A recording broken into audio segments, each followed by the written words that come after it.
Olha, essa morte do Duda Mendonça é muito prematura, né? Morreu cedo, com 77 anos, teve aí um câncer no cérebro, né? A história do marketing político no Brasil, ela se divide em duas, antes e depois do Duda Mendonça.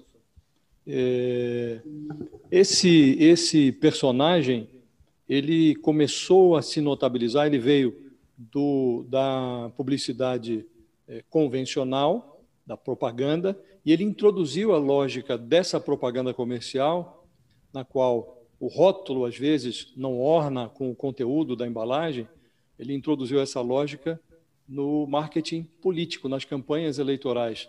E, por essa lógica, nem sempre se elege o melhor candidato, mas, às vezes, se elege a melhor encenação. Depois de suavizar a imagem do Paulo Maluf, fazendo com que ele se elegesse prefeito de São Paulo numa campanha em que a fama de corrupto do Maluf foi substituída pela afetividade simbolizada pelo coração, símbolo da campanha do Maluf foi o coração. O Duda, depois disso, ele revolucionou em 2002 a história do Lula e do próprio PT. O Lula vinha de 3 campanhas presidenciais em que ele tinha sido derrotado.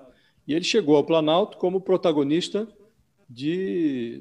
talvez o caso mais dramático de flexibilização ética e ideológica. De sapo barbudo, ele virou o Lulinha Paz e Amor.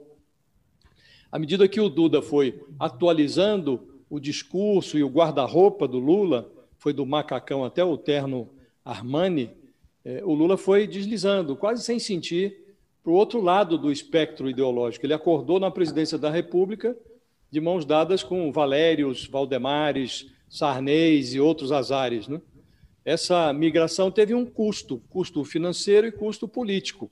Depois de levar o Lula ao paraíso, o Duda conduziu Lula e o próprio PT para o inferno, né? Na escrituração da campanha de 2002, o Lula informou à Justiça Eleitoral que gastou 21 milhões de reais.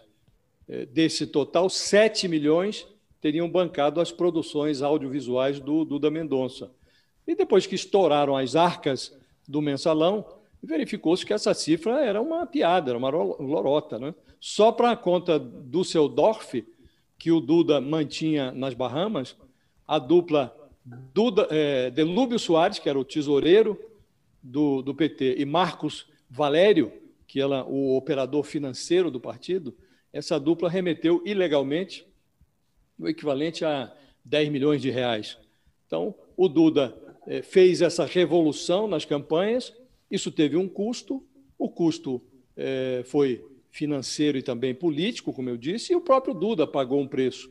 Ele acabou saindo ileso do escândalo, porque ele demonstrou que recebeu pelo trabalho dele, né?